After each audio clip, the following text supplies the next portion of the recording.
Hi guys. I thought that I would do a little bit of our read aloud to see if I could keep up with Restart, Lose Your Memory, Find Your Life by Gordon Corman. Sorry it's a little dark in here, and you may or may not see my cat Alice join us. So I'm going to pick up in the middle of chapter 9, where Chase and his so-called friends were visiting the nursing home where they were assigned to do community service.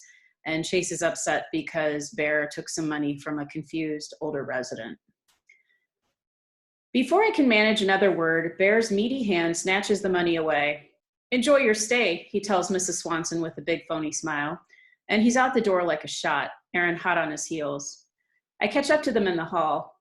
"You can't take that money. That's like stealing." "No, it's not," Bear replies. "She gave it to me. Actually, she gave it to you, but you were too dumb to take it." "Yeah, but," I fumble for the right words. "You know as well as I do that the lady's not all there." "That's discrimination," he says righteously. "I'm not biased against dizzy old bats who haven't got a clue what the deal is. They can give me money just like everybody else. You don't know her. She would have gotten really upset if we hadn't taken it. She wants to believe what she believes." "We're not here for kicks, you know," I insist. "We got sent here by a judge. If we get caught accepting money from the residents, we could get a lot more than community service." Bear rounds on me in genuine amazement. "You don't even have to be here, man. You made us bring you." I'm stubborn. "Give the money back." Aaron tries to be reasonable. "The museum pieces in this dump, they'd forget their own saggy behinds if they weren't attached. By the time the door closed behind us, I guarantee Cloud 10 forgot we were ever there. If we go to her and try to straighten this out, it'll be like showing her how crazy she is. You want to be responsible for that?" I know he's snowing me, but he's also kind of right. I doubt we could explain to Mrs. Swanson that she just tipped the community service guys. But even if we could, she'd be embarrassed and upset and probably more confused than before. "But we should give that money to charity," I mumble. "Done," Bear agrees. "It's going to my favorite charity, the Take a Bear to Lunch Fund. Who's up for pizza?" We all laugh, but I'm laughing a lot less than those two. The whole thing leaves a sour taste in my mouth, and pizza is the last thing I'm thinking about. We stop in to see Nurse Duncan so Aaron and Bear can get their timesheets signed. I'm not technically on community service anymore, so there's no timesheet for me. Then we're heading for the pizza place like nothing ever happened. I keep looking at Bear, expecting to see the 20 glowing orange and burning through the pocket of his jeans. I can't explain it, but the more they goof around, tripping and shoving each other, the less appetite I have for lunch. "You okay, Ambrose?" Aaron tosses at me in concern. "You don't look so hot."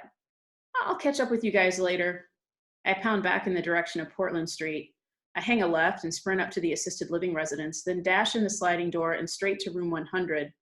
I pull a fistful of crumpled bills from my pocket and fish out a 20. Aaron's right. I'd never be able to explain to Mrs. Swanson why I'm giving her money for what she could only see as no reason. My plan is simpler than that. I'll slip it under her door. When she notices, she'll just assume she dropped it. As I squat down and pass the bill through the gap between the door and the carpet, it occurs to me that if anybody sees me, it'll look like I'm the one doing something sleazy, not the one making it right. Luck is with me, though. I'm able to return the 20 unobserved. Not return, I remind myself. I'm out $20 in this deal. I feel a little resentful when I picture Aaron and Bear feasting on pizza that I'm essentially paying for, but it's a small price tag for being able to sleep at night. As I make my way out again, I pause in front of 121, the Medal of Honor guy's room.